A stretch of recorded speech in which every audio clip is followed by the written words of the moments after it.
30 বছরে মুক্তিযুদ্ধ জাদুঘর সর্বজনের সহায়তায় তিলে তিলে গড়ে ওঠা ৭১-এর অনন্য স্মৃতি ভাণ্ডার।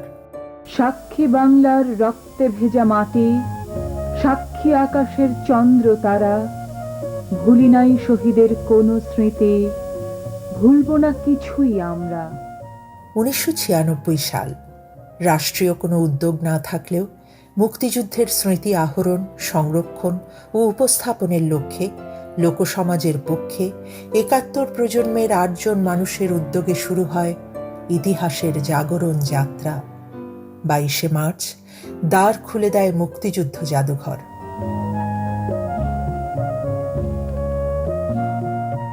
এই প্রচেষ্টায় আমরা আশাতীত সাড়া পেয়েছি।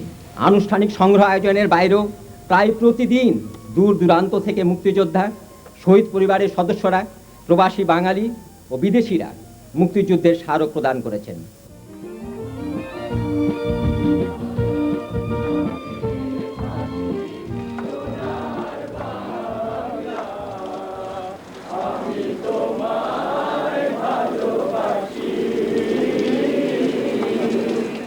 সেগুনবাগিচার একটি ভাড়া বাড়ি নিয়ে শুরু হয়েছিল বিস্মৃতির বিরুদ্ধে স্মৃতির পথ চলা, যেখানে স্মৃতি ও স্মারক দিয়ে যুক্ত হয়েছেন সারা দেশের মুক্তিযোদ্ধা, শহীদ পরিবার ও অগণন শহীদ।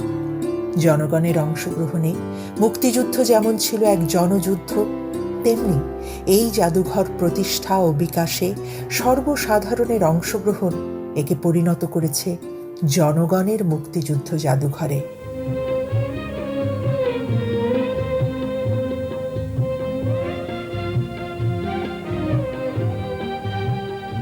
স্বপ্ন ছিল স্থায়ী জাদুঘর নির্মাণের। 16 এপ্রিল 2017 আগারগাঁওয়ে নিজস্ব ভবনে শুরু হয় নতুন অধ্যায়। সরকারি সহায়তার পাশাপাশি যুক্ত হয় বাণিজ্যিক সংস্থা ও আর্থিক প্রতিষ্ঠানের অবদান। আছে মধ্যবিত্তের সঞ্চয় ও স্বল্প আয়ের মানুষের আবেগঘন অনুদান। এমনকি আছে স্কুলের টিফিনের টাকা বাঁচানো অর্থ।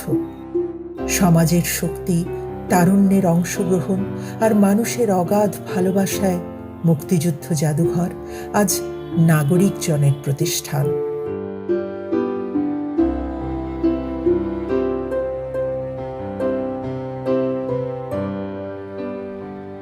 ছোট আকারে যাত্রা শুরু হলেও আলোর এই উৎসধারায় যুক্ত হয়েছে দেশ বিদেশের অগণিত মানুষের স্বপ্ন, মনন ও মেধা।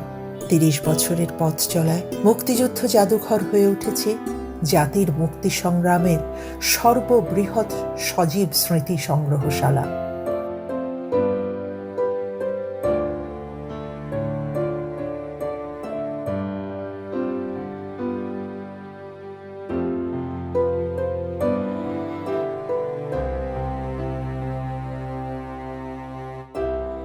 ত্রিশতম প্রতিষ্ঠা বার্ষিকীর এই সন্ধিক্ষণে সকল শহীদ ও অংশীজনকে জানাই আন্তরিক কৃতজ্ঞতা, ভালোবাসা আর প্রজন্ম থেকে প্রজন্মের কাছে ৭১-এর স্মৃতি বহমান রাখার অঙ্গীকার।